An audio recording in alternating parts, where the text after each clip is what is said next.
तान से प्रेत्य माने शरीर छोड़ करके ते वे तान लोकान उन असुर लोकों को अभिगच्छन्ति प्राप्त करते हैं, माने उन शरीरों को प्राप्त करते हैं। असुर जनों अज्ञानी जनों के रहने योग्य उन शरीरों को प्राप्त करते हैं। कौन प्राप्त करते हैं? ई के आत्महनो जना, जो कोई भी जो है आत्मघाती लोग हैं, माने आत्मा के अस्तित्व को जो है वह स्वीकार करके न करके और आत्मा को जन्म मरण इत्यादि का रूप मानने वाले लोग हैं, उनको ये फल प्राप्त होता है। उनके लिए कहते हैं और कोई प्रायश्चित नहीं कर सकते। उसका प्रायश्चित यही है कि जो है वह ऐसे योनि में चले जाते हैं, यानी पुनरपि जननम पुनरपि मरणम उनको प्राप्त हो जाता है। थोड़ा भाष्य देखें। असुर्य परमात्म भावम अद्वयम अपेक्ष, परमात्म भाव जो अद्वय परमात्म भाव है उसकी अपेक्षा से देवादयो अपि असुरा, देवता इत्यादि भी असुरी हो गए। आत्मा आनंद को प्राप्त नहीं है तो असुर है। तो तेषां च स्वभूता लोका असुरिया नाम, उनका जो अपना भूत लोक माने उनका जो अपना रहने का स्थान है या अपना जो धारण किया हुआ शरीर है उसी का नाम है असुरिया। नाम क्यों दे दिया यहाँ पर? क्योंकि नाम शब्द अनर्थ को नहीं पाता। नाम शब्द का यहाँ कोई अर्थ नहीं, पर अन्य तो दूसरे जगह लेते। नाम माने जो है वह प्रसिद्धि, इस प्रकार के शास्त्र प्रसिद्धि है उन लोगों की। असुर लोक ते लोका कर्म, ते लोका, लोक का क्या अर्थ है? तो लोक का अर्थ है शरीर जन्म, यही लोक का अर्थ होगा। वो कैसे हैं?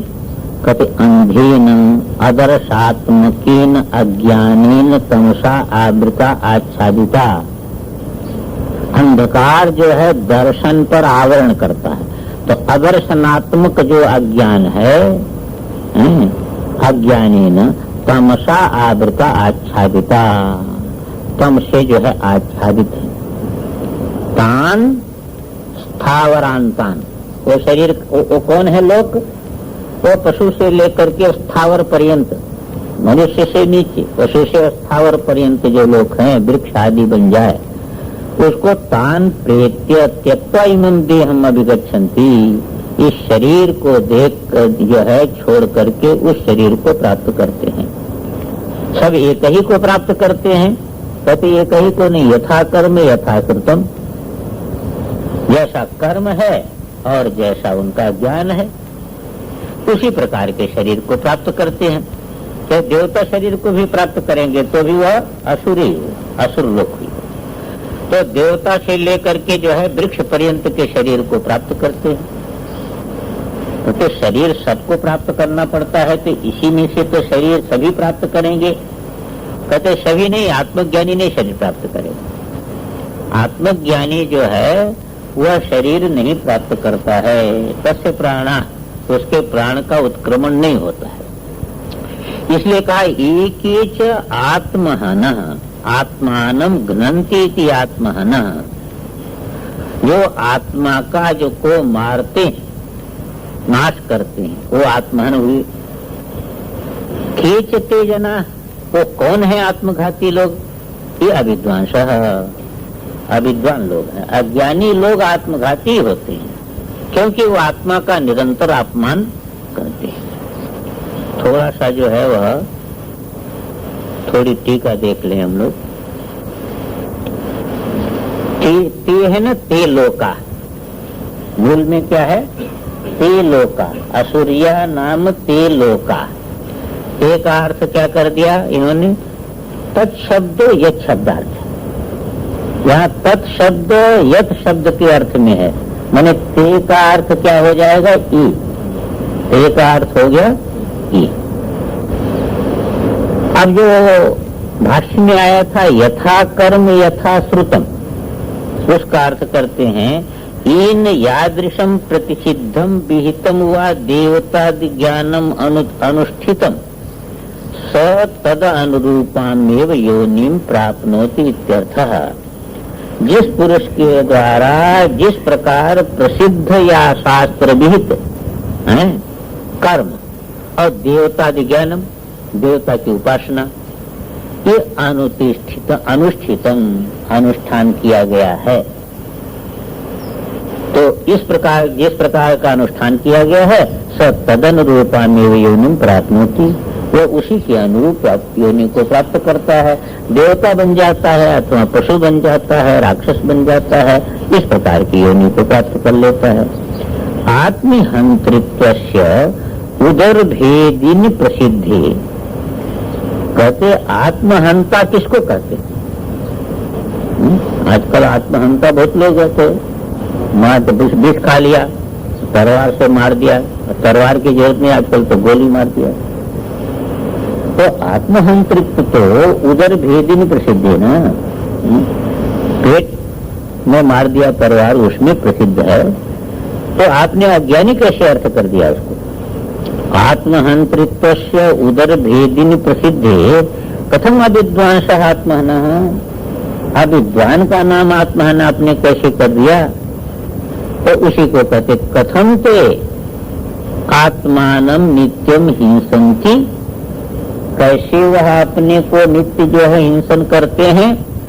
तो भाष्य में देखिए, अविद्या दोषेन विद्यमानस्य आत्मना तिरस्करणा, तो अविद्या अज्ञान रूपी दोष से आत्मा विद्यमान है, शुद्ध बुद्ध मुक्त स्वभाव आत्मा आत्मरूप ही है, पर विद्यमान आत्मा का तिरस्कार करते हैं, और बड़ों का तिरस्कार कर देना यही जो है उनको मारना है। तो ये तिरस्कार करने के कारण जो है वह आत्महंत्री कहे गए। थोड़ी टीका है देखिए, यथा कस्यचिद शुद्धस्य उदर भेदिनो अध्यात्माधिकारे, कहते उदर भेदी में जैसे कोई जो है वह पेट फाड़ देने वाला, यह अध्यात्म के अधिकार में प्रसंगाभावात, यहाँ इस प्रकार का प्रसंग तो बन नहीं सकता है, इसलिए उसका तो प्रसंग है नहीं, और प्रसंग के अनुसार ही अर्थ होता है।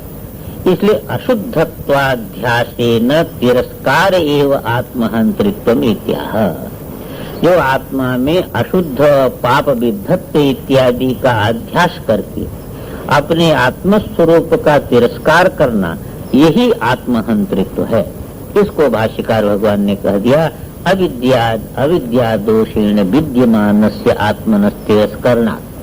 कहते तिरस्कार करने वाले को तो मारने वाला नहीं कहते हैं, कहते हैं कि यथा कस्यचित् शुद्धस्य, जैसे कोई बड़ा शुद्ध है, यशस्वी है, उसको मिथ्याभिशापो अशस्त्रबद्ध उच्यते, उस पर मिथ्या आरोप लगा दिया किसी ने। कोई शुद्ध है, उसके ऊपर मिथ्या आरोप लगा दिया, तो कहते हैं वो शस्त्र प्रहार तो नहीं किया पर मार डाला उसको, वो अशस्त्रबद्ध है, बिना शस्त्र के भी बद्ध होता है। तो मिथ्या आरोप जो लगा देना ये अशस्त्रबद्ध उच्यते।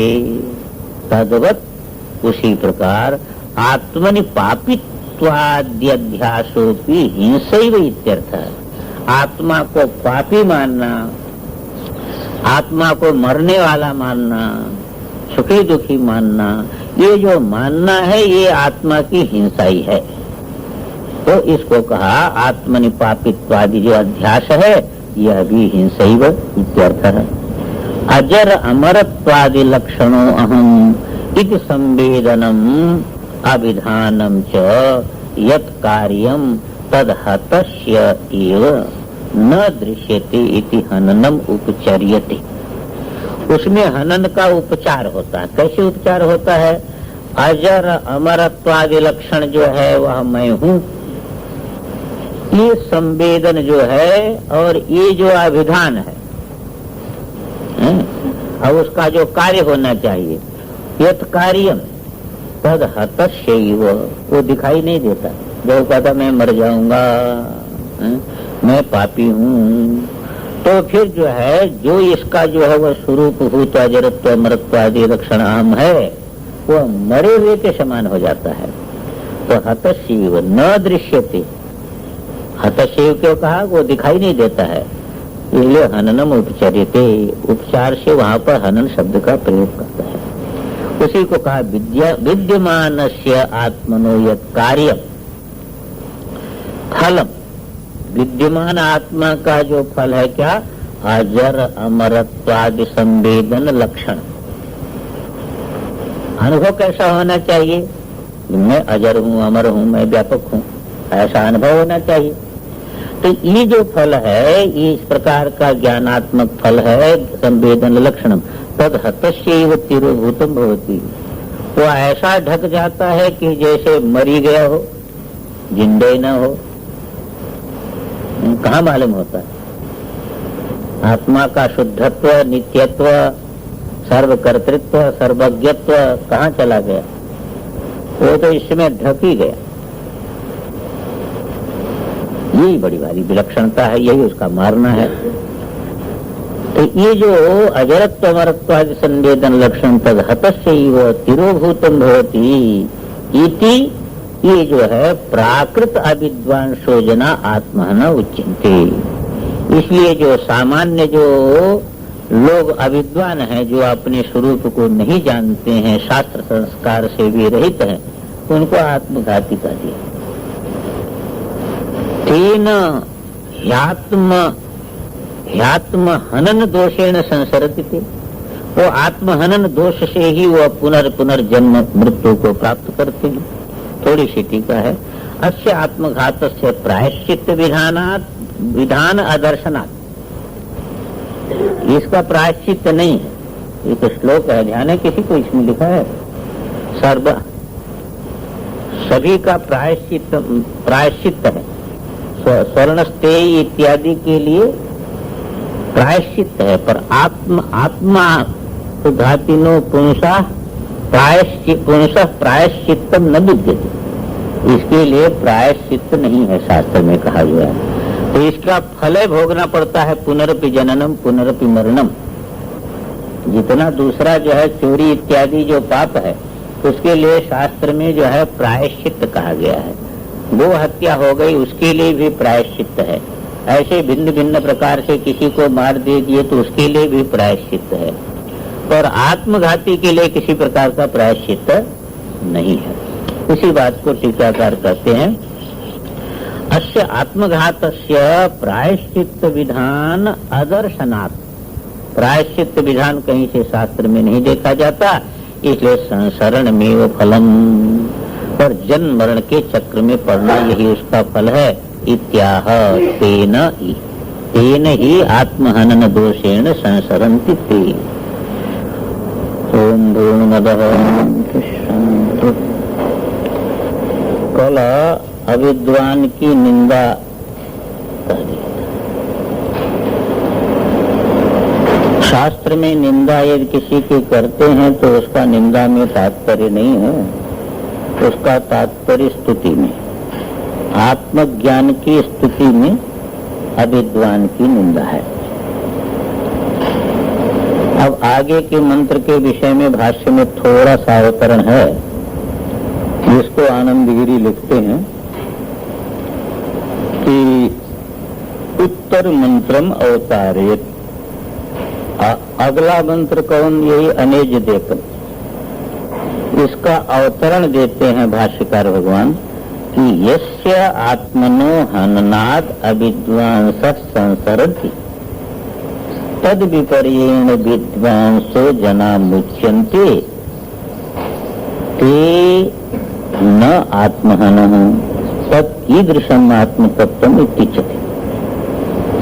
जिस आत्मा के हनन से अविद्वान जो है संसार भाव को प्राप्त होता है, पुनरपि जननम पुनरपि मरणम, इस रूप में जो है वह संसरण भाव को प्राप्त होता है। और तद विपर्येण, उससे विपरीत क्या होता है, तो उसके विपरीत जो है विद्वांसो जना मुच्यन्ते। विद्वान जो है वह मुक्त होता है, यानी अविद्वान संसार भाव को प्राप्त होता है और विद्वान जो है संसार से मुक्त हो जाता है। ये न आत्मा न है, इसलिए वह आत्मघाती नहीं है। विद्वान तो आत्मा का तिरस्कार नहीं करता है विद्वान। अविद्वान तो जो है वह इस प्रकार शुद्ध बुद्धि मुक्त स्वभाव आत्मा का जो है उसको मरा हुआ जानता है, मरने वाला जानता है, क्रिया का कर्ता जानता है, सब तिरस्कार करने वाला है, इसलिए वह आत्मघाती है।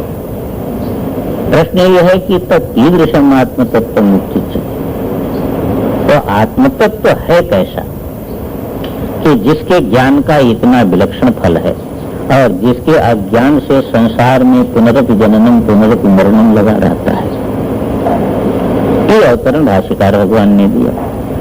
दूसरे लोग एक ऐसा मानते हैं कि वो जो पहला मंत्र था उसमें आया था महागृह कस्य सिद्धन,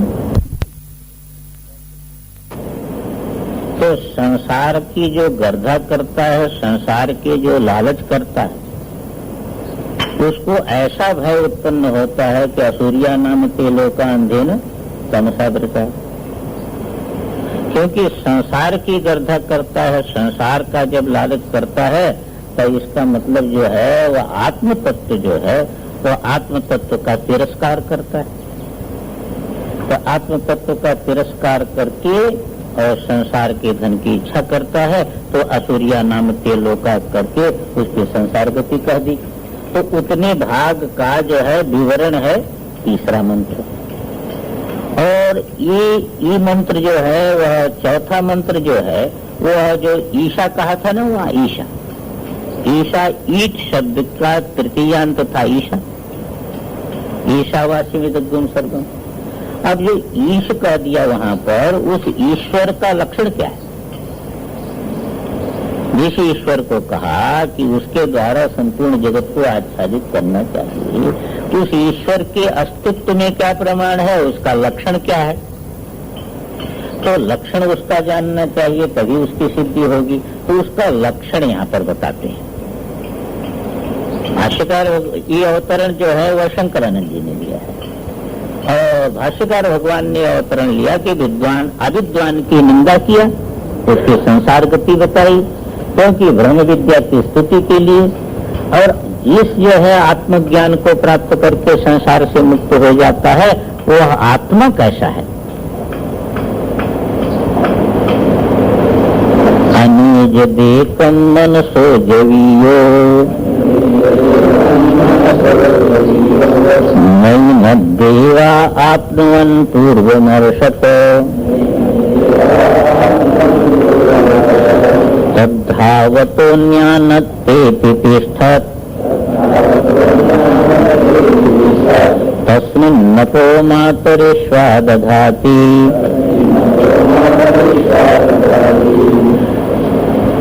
कहते हैं कि वह आत्मा ऐसा है कि उसका मूल लक्षण अनेजत, एज्री कंपनी धातु, एज्री कंपनी गति स्पंदन, वह आत्मा है अनेजत,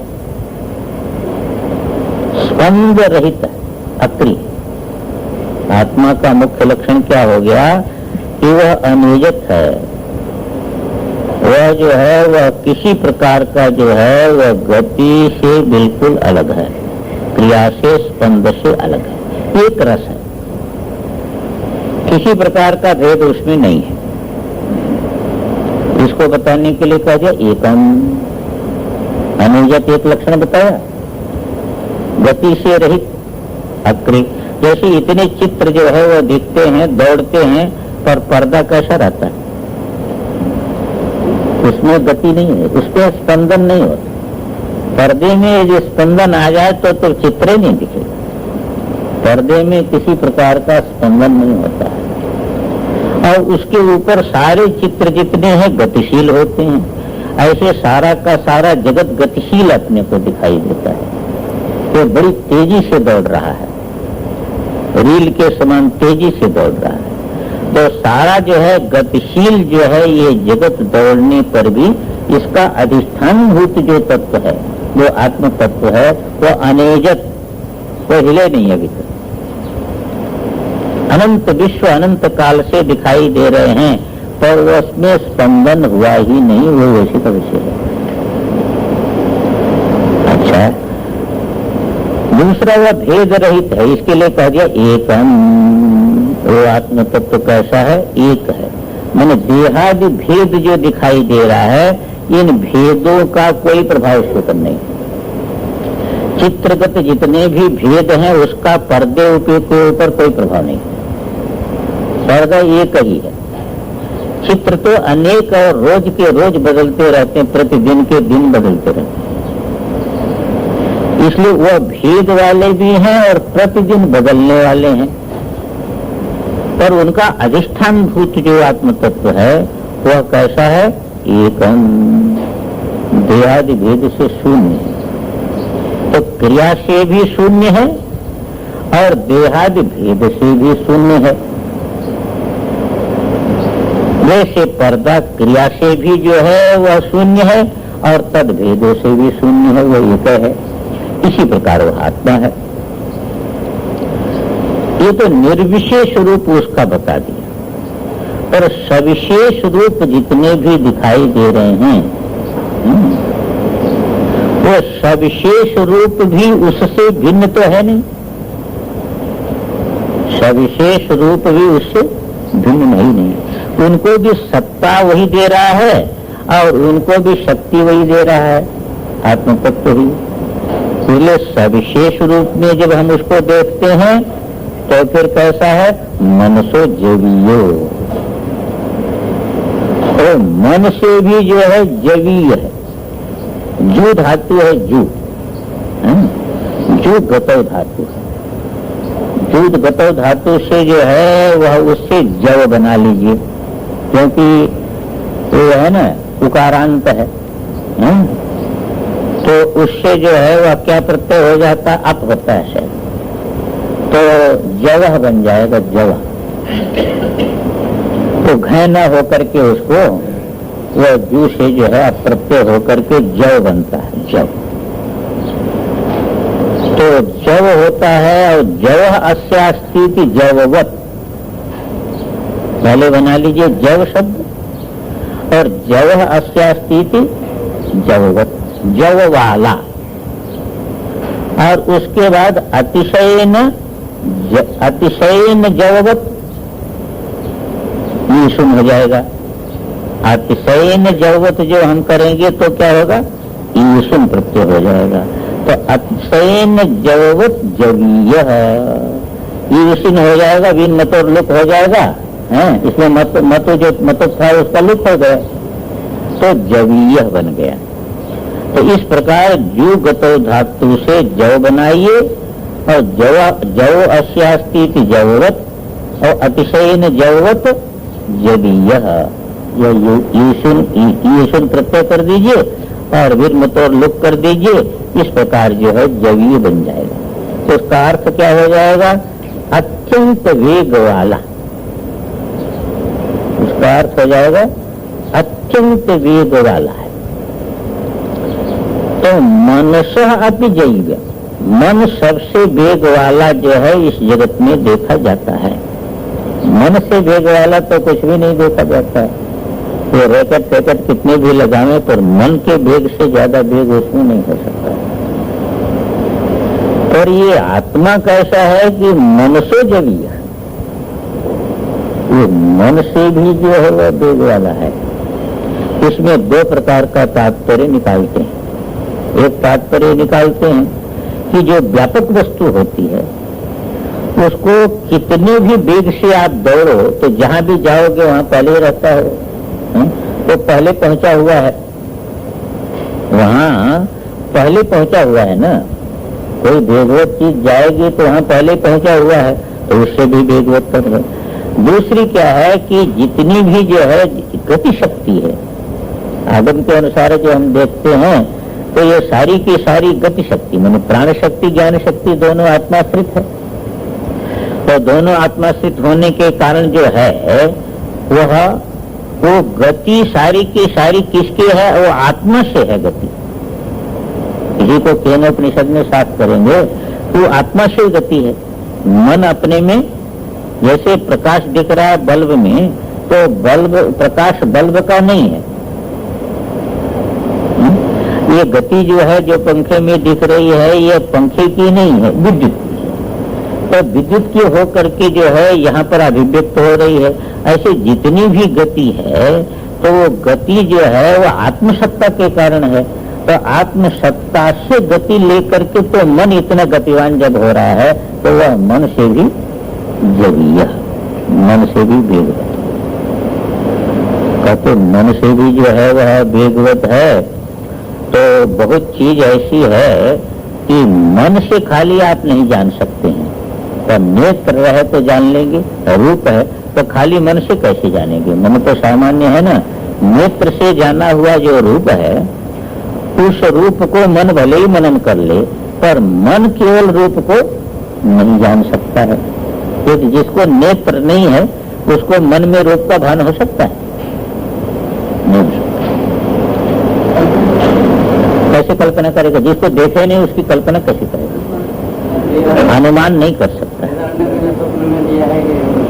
अरे वो देखता है, उसको पूर्व जन्मानुभूत मानते हैं, सब देखता है, पूर्व संस्कार से मानते हैं। बिना संस्कार के नहीं मान सकते। तो पूर्व संस्कार नेत्र से ही पड़ेगा। तो नेत्र इंद्रिय के द्वारा यदि रूप को ग्रहण नहीं करे तो मन से उसको हम नहीं जान सकते। इसलिए जो जन्मांध होते हैं वो रूप के विषय में उनसे पूछिए तो उनकी रूप की कल्पना अपनी भले ही कुछ कर लें, पर आप जैसा जो है रूप जानते हैं वैसे उनको कल्पना नहीं हो सकती किसी प्रकार। हाँ, कुछ दिन यदि जो है नेत्र वाला रहा हो तो सपने में रूप देख सकता है, वो सपने में रूप देख सकता है। पर यदि नेत्र वाला ही नहीं रहा है, जन्म से उसको नेत्र नहीं रहा है, तो सपने में भी रूप कैसे देखेगा? वो रूप नहीं देखेगा। हमने बहुत लोगों से पूछ के देखा, वो ऐसे कल्पना कुछ ऐसे मानते हैं जैसे हाथ से धोकर के एक ज्ञान मानते हैं, तो उसी ज्ञान के अनुसार वो कल्पना मान लेते हैं। पर रूप का ज्ञान उनको न होने से मन से भी नहीं जान सकते। तो यहाँ भी प्रश्न ये हुआ कि मन भले ही न पकड़ पावे, क्योंकि मन से भी विगवत्तर है, तो मन उसको न पकड़ पावे। ये मनसा न मनुति, मन से उसका मनन नहीं किया जा सकता आत्मा का। पर बहुत चीजें ऐसी हैं कि मन से नहीं भी जान सकते आप, पर नेत्र से जान सकते, इंद्रिय से जान सकते। तो हो सकता है आत्मा भी ऐसा हो कि मन उसको न पकड़ पावे, क्योंकि मन से भी वेगवत्तर है, पर नेत्र से वह गृहित हो जाए। तब कहते नहीं न देवा आत्मवन, देवा इंद्रियाणी, इंद्रियां भी जो है उसको नहीं प्राप्त कर पाई। इंद्रियों के भी पहुंच के वो बाहर हो गया, यानी इंद्रियों का विषय नहीं बना। अब कहते जो व्यापक है एक है, वह इंद्रियों का विषय क्यों नहीं बनेगा? जब है तो दिखना चाहिए। लोग कहते हैं कि कोई चीज है तो गृहित होनी चाहिए, नहीं। इंद्रिय भी जो है, नेत्र इंद्रिय है, वो नेत्र में जो है कालिमा जो है उसको ग्रहण कर लेता है।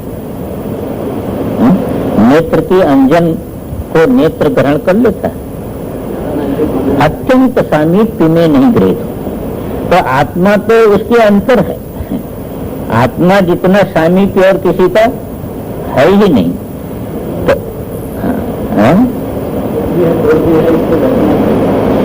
सामीप्य भी एक ही है, तो सामीप्य भी है, दूर भी कैसे है? अत्यंत सामीप्य है, वो अंतरतम है, इसलिए अंतरतम है, इसलिए नेत्र नहीं ग्रहण कर सकता। दूसरी चीज यह है कि नेत्र, कोई भी चीज नेत्र ग्रहण करेगा तो स्व से भिन्न को ग्रहण करेगा, अपने को तो नहीं ग्रहण करेगा। अपने को कोई नहीं ग्रहण कर सकता, अपने कंधे पर कोई नहीं बैठ सकता है। दूसरे के कंधे पर भले ही बैठ जाओ, पर अपने कंधे पर तो आप नहीं बैठ सकते हैं। तो इसी प्रकार नेत्र जो है वह स्व से भिन्न को भले ही ग्रहण कर ले, पर अपने जो है अंतर, अपने स्वरूप को तो नहीं ग्रहण कर सकता है। तो स्वयं में प्रवृत्ति संभव नहीं हो पाती है। इसलिए भी नेत्र जो है, नेत्र आदि इंद्रियां उसको ग्रहण नहीं कर सकती। अब कहते मन से जो गृहित नहीं होता हुआ, क्योंकि मन से भी वेगवत्तर है, आपने कह दिया, तो मन से भी गृहित नहीं हुआ और इंद्रियों से भी गृहित नहीं हुआ, तो फिर है ही नहीं, ऐसा मान लो। अब जो चीज मन से भी गृहित नहीं हो और जो नेत्रों से इंद्रियों से भी गृहित नहीं हो, तो उसका अस्तित्व कैसे मानेंगे? तो समझ लो है ही नहीं। तो कहते नहीं, पूर्वमर्शत, तो जहां ये जाएगा वहां पहले से ही है, उसके अंदर भी पहले से है, जहां जाएगा वहां भी पहले से। इसलिए जब पहले से जो है वह जहां भी जाओ वहां पहले से ही है। तो इस प्रकार पूर्वमर्शत जो है, ये जो कहा ना, पूर्वमर्शत ऋष धातु गत्यर्थक है, गया हुआ, पहले से गया हुआ है। पहले से गया हुआ है माने व्यापक है, तो व्यापक है तो जो है आत्मा, इसमें इंद्रिय इत्यादि में, मन इत्यादि में भी अनुगत है। तो जिसलिए इसमें अनुगत है, तो अनुगत होने के कारण जो है वह उसको जो है नहीं जान सकते हैं। जब उसमें अनुगत है तो उसका विषय नहीं बन सकता है। इसलिए पूर्वमर्शत पहले से ही प्राप्त है। कहीं भी आप जाओगे, जैसे जहां जाओगे तो आकाश वहां पहले से ही है, वहां आकाश पहले से ही है। ऐसे जहां भी आप जाओगे, जहां भी इंद्रिय का जो है, मन का, बुद्धि का प्रचार होगा, तो वहां पर तो जो है वह प्रचार कितना भी करो वहां पहले से ही वह ही है। ये पूर्वमर्शत, यहाँ पर इस प्रकार का मानते हैं कि निरुपाधिक रूप में तो अनेजत एकम कह दिया है, और नैन और मनुष्य जैवीयो नैन देवा आत्मन पूर्वमर्शत, इसके द्वारा जो है वह बता दिया कि वह सोपाधिक रूप बता दिया। दूसरी चीज ये है कि यदि कहो कि जब पहले से है तो गृहित होना चाहिए। अरे जहां इंद्रिय जाएगी, जहां मन जाएगी, वहां पहले से तो गृहित होना चाहिए। तो उसका तात्पर्य समझना चाहिए कि जो आत्मा का लक्षण है स्वयं प्रकाश, और जितने भी मन आदि हैं वह है प्रकाश्य। प्रकाश्य जो है उससे प्रकाशक गृहित नहीं होता है। प्रकाश्य आत्मा कभी बनता नहीं है, और बाकी सब हो जाते हैं प्रकाश्य। तो प्रकाश्य से प्रकाशक पृथक करके गृहित नहीं होता है। इसीलिए कहते हैं कि उसका ग्रहण कैसा है, कि जैसे हम आपको कहें क्या आपको दिख रहा है, का अक्षर दिख रहा है। अक्षर दिख रहा है तो आप नेत्र को देख रहे हैं कि नहीं देख रहे हैं? अक्षर का दिखना ही नेत्र का दिखना है। अक्षर दिखने के बाद आप ऐसा नहीं कहते कि देखो हमको नेत्र है कि नहीं, जरा मशीन से जाके। अरे वो अक्षर दिख रहा है, यही नेत्र का दिखना है। पहले आत्मनस्त प्रकाशत्व यद पदार्थ व भाषण, अहंकार से लेकर के बुद्धि, मन, इंद्रिय, शरीर, सारा का सारा जगत, इसका भाव, इसका अभाव, दोनों। सुषुप्ति में देखिए अभाव प्रकाशित है, और जागृत स्वप्न में इनका भाव प्रकाशित है। ये भाव अभाव दोनों जिससे प्रकाशित हो रहा है वही आत्मा है। इसलिए कहा कि वह पूर्वमर्शत होने पर भी इनका विषय नहीं बनता है, क्योंकि ये प्रकाश्य है, वो प्रकाशक है, वो स्वयं प्रकाश है, और वह प्रकाश्य कभी बनता नहीं, इसलिए इंद्रिय मन का विषय बनेगा नहीं। इसलिए पूर्वमर्शत है, पूर्वम अर्शत। जहां भी ये जाते हैं वहां पर पहले से उसकी विद्यमानता है।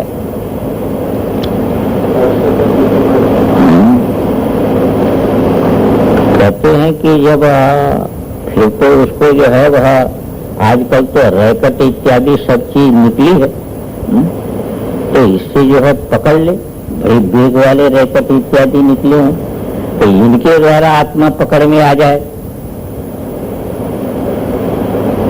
तो कहते इनके द्वारा आत्मा क्या पकड़ते हैं? पर्दा के ऊपर कोई बड़े वेगवान चीज जो है दौड़े तो पर्दा को थोड़ा पकड़ पाएगा। हो चाहे घोड़ा हो चाहे रैकेट हो, वो पर्दे के किसी चित्र को भले ही पकड़े है, पर पर्दे को उस गति से पर्दा पकड़ में नहीं आ सकता, क्योंकि पर्दा उस सभी गति का अतिक्रमण कर देता है, उससे संबंध ही नहीं बनता है उसका। इसलिए कहते हैं तत्व जो आत्म तत्व है धावतो अन्यान अत्येति, धावतो अन्यान, दौड़ते हुए जो जितने हैं ना, वायु है, अग्नि है, रैकेट है, ये सारे के सारे जो बड़े वेग से दौड़ रहे हैं, वो धावतो अन्यान, ये दौड़ते हुए जितने भी हैं ये सभी को क्या करता है? अत्येति, अतिक्रमण कर देता है, उनकी पहुंच में ही नहीं आता, चाहे कितनी तेजी से चले पर उनकी पहुंच के बाहर हो जाता।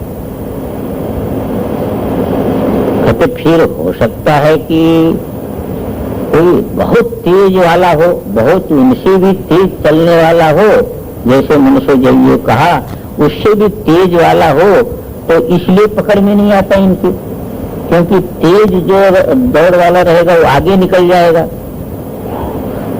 तेज जो दौड़ेगा वो आगे निकल जाएगा।